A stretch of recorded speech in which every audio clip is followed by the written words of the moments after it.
सबसे पहले इस वीडियो के माध्यम से मैं जेपीएससी के chairman mister Amitabh Chaudhary sir को जो है दिल से धन्यवाद करना चाहता हूं, क्योंकि जेपीएससी ने अपने रिवाइज्ड आंसर की में जो है 4 क्वेश्चन जो गलत थे उसके मार्क्स सभी स्टूडेंट्स को दे दिए हैं। सर बहुत बहुत धन्यवाद। लेकिन सर आपसे एक बहुत बड़ी शिकायत है कि सर जो 3 आसान क्वेश्चन हैं जो कि एक गूगल के क्लिक पे आपको जो है आंसर में मिल जाते। चलिए एक पल को मान लेते हैं कि जो इकोनॉमिक्स का क्वेश्चन है कि जो करेंसी का वैल्यू घटता है ड्यू टू मार्केट फोर्सेस, वो आपके कमेटी के सदस्यों को समझ में नहीं आया। शायद उनकी इकोनॉमिक्स कमज़ोर होगी और वहाँ पे उन्होंने आंसर में डेप्रिसिएशन के जगह पे डिवैल्यूएशन कर दिया, मतलब रुपए के मूल्य का ह्रास के जगह पे जो है अवमूल्यन कर दिया। जबकि एक बेसिक नॉलेज है कि भारत में अभी तक मात्र 3 ही बार जो करेंसी है उसका डिवोल्यूशन जो है वो सरकार के द्वारा हुआ है। जिनको नहीं पता वो ये जान लें कि अगर करेंसी की वैल्यू घटती है और उसमें जो है कदम सरकार या आरबीआई उठाती है, ठीक है, उसके द्वारा जो है करेंसी का वैल्यू घटाया जाता है, तो उसको बोलते हैं डिवैल्यूएशन, यानी कि अवमूल्यन। लेकिन अगर ये मार्केट फोर्सेस के द्वारा होता है तो उसको बोलते हैं डेप्रिसिएशन, ठीक है। तो एक पल को मान सकते हैं कि जो कमेटी के सदस्य हैं उनका जो इकोनॉमिक्स अच्छा नहीं रहा होगा, इसलिए जो है ये ब्लंडर उनसे हो गया। लेकिन सर डोम्बारी बुरु, जिसका मतलब झारखंड का बच्चा बच्चा जानता है कि ये बिरसा जी के उलगुलान आंदोलन से संबंधित है, तो कैसे जेपीएससी जैसे महान संस्था, ठीक है, के सदस्यों ने जो है इसका आंसर संथाल हूल दे दिया है। सर मतलब ये आगे के लिए आप कैसा प्रेसिडेंट सेट कर रहे हैं? क्या आगे को जेपीएससी ऐसा करने वाला है कि क्वेश्चन अगर पूछा जाए कि जो उलगुलान आंदोलन है उसके नेता कौन थे, तो क्या जवाब सिद्धू कानू हो जाएगा? या जो है हूल विद्रोह के नेता कौन थे, तो क्या इसका जवाब जो है सर बिरसा मुंडा हो जाएगा? मतलब इस टाइप का मिस्टेक कैसे हो जाता है, वो भी रिवाइज्ड आंसर की में। चलिए पहली बार जो है आप ये गलती किए, वो भी एक ब्लंडर ही कहलाएगा कि झारखंड में जो है अंग्रेज कहाँ से एंट्री मारे। क्योंकि सर जो भी आंसर की अप्रूव होता होगा, मुझे तो नहीं ऐसा लगता कि वो बिना आपके अप्रूवल के आगे बढ़ता होगा। और सर आप बहुत लंबे समय से जो है आप झारखंड में जो है काम कर रहे हैं और बहुत अच्छा काम कर रहे हैं सर। तो मतलब ऐसा कैसे सर, ऐसा कैसे? आप जानते ही हैं कि अपना जो जेपीएससी है उसका इमेज कितना अच्छा है। आप बाहर के स्टूडेंट से एक बार जो है चर्चा करके देख लीजिए कि जेपीएससी का फॉर्म फिलअप करोगे, ठीक है, तो बोलता है किसका नाम ले लिया भाई, 5 वर्षीय योजना बनाता है, किसका नाम तुम ले लिया है? मतलब जेपीएससी हो और विवाद ना हो, ऐसा हो ही नहीं सकता। फिर चाहे क्वेश्चन सेटिंग से हो, आंसर से हो, रिजल्ट से हो, मतलब जेपीएससी मतलब विवाद, जेपीएससी मतलब विवाद।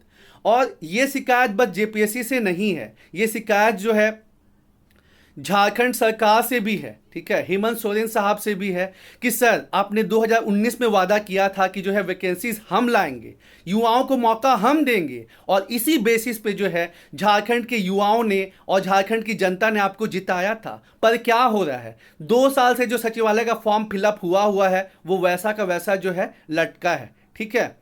उसके बाद जो है ना ही दरोगा का एग्ज़ाम हो रहा है, ना ही टीचर का हो रहा है। और मतलब नियम कानून भी ऐसे बनते हैं कि स्टूडेंट्स क्या करेंगे, वो नियम कानून बनाने में मदद करेंगे कि वो अपने एग्ज़ाम की तैयारी करेंगे सर। टीचर वाले केस में हमने देखा ही 13 वर्सेस 11 वाले में नियम कानून आपको बनाना है तो आप अच्छे से जो डिफरेंट स्टेट्स हैं उनका स्टडी कर लीजिए, सुप्रीम कोर्ट का क्या फैसला आ रहा है उसको स्टडी कर लीजिए, उसके बाद अपना नियम कानून बनाइए ना सर।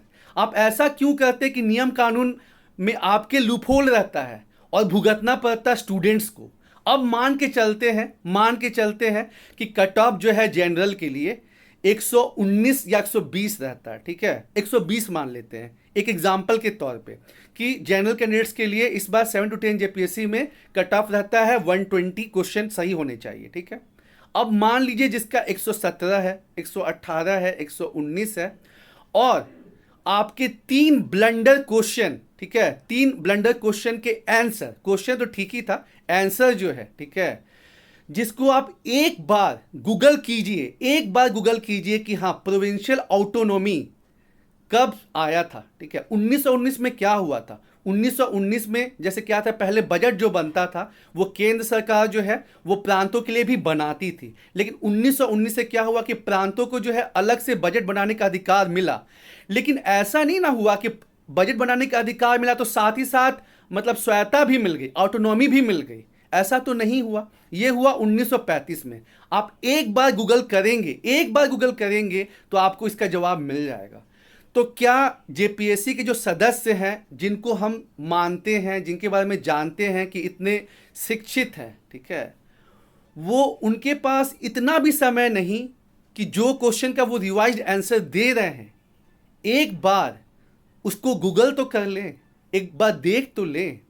आपके एक डिसीजन पे न जाने कितने हजारों स्टूडेंट का जो भविष्य है वो सर टिका हुआ रहता है, ठीक है। तो सर आपसे रिक्वेस्ट है, मिस्टर अमिताभ चौधरी से भी रिक्वेस्ट है और मिस्टर हेमंत सोरेन से भी रिक्वेस्ट है कि प्लीज़ इस मैटर को देखें, ताकि जो डिजर्विंग कैंडिडेट्स हैं उनको जो है सर मौका मिले, ठीक है। आपके गलत डिसीजन की वजह से, मतलब आपके गलत आंसर की वजह से जो सर उनका जो है करियर और फ्यूचर बर्बाद ना हो सर, क्योंकि ये पब्लिक डोमेन में है सर। एक ऐसा क्वेश्चन नहीं ना है कि जिसका आंसर ढूंढने के लिए जो है हमको पूरा रिसर्च करना पड़ रहा है। चाहे डोंबारी पर्वत का मैटर हो, चाहे प्रांतीय स्वायत्ता का मैटर हो, ठीक है, और चाहे डेप्रिसिएशन और डिवोल्यूशन का मैटर हो सर, तीनों ही ऐसे क्वेश्चन हैं जो आसानी से मेरे जो नॉन ग्रेजुएट अंकल है ना वो भी उसका जवाब दे सकते हैं। उन्होंने कहा कि जेपीएससी क्या आंसर किया है समझ ही नहीं आ रहा है। तो आप तो स्टीम प्रेस्टीजियस जेपीएससी के मेंबर्स हैं, ऐसा ब्लंडर कैसे? खिलवाड़ मत कीजिए सर, यूथ के फ्यूचर के साथ खिलवाड़ मत कीजिए। 3 गलत क्वेश्चन और उसके मतलब आंसर, 3 गलत आंसर जो है वो भी रिवाइज्ड आंसर की में, और नाम खराब होगा। प्लस अपना झारखंड जो है वो इतना पीछे चल रहा है, क्यों? क्योंकि टाइम पे ना दरोगा का एग्जाम हो रहा है, ना टीचर का एग्जाम हो रहा है, ना सचिवालय का एग्जाम हो रहा है, कोई भी एग्जाम ढंग का नहीं हो रहा है। और तभी जो यहाँ के यूथ हैं वो बाहर जा रहे हैं और जो राज्य है उसका विकास, उसका डेवलपमेंट नहीं हो रहा है, ठीक है। 40% जो है मिनरल रिसोर्सेज हैं, लेकिन यूथ के पास कोई काम ही नहीं है, ठीक है। और जब यूथ ही नहीं रहेगा तो राज्य का विकास कैसे होगा, देश का विकास कैसे होगा? तो दोनों जन से, ठीक है, माननीय मुख्यमंत्री हेमंत सोरेन जी से भी और माननीय चेयरमैन अमिताभ चौधरी सर से भी रिक्वेस्ट है कि प्लीज जो 3 ब्लंडर किए गए हैं रिवाइज आंसर की में उसको ठीक किया जाए, डेप्रिसिएशन किया जाए आंसर, डिवोल्यूशन को चेंज करके, डोंबारी पर्वत जो है उसको बिरसा जी का उलगुलान आंदोलन, और जो प्रांतीय स्वायत्ता है प्रोविंशियल ऑटोनॉमी उसको 1935 किया जाए, ताकि जो डिजर्विंग कैंडिडेट्स हैं उनको फिर आगे मेंस का एग्जाम लिखने का मौका मिले सर। धन्यवाद।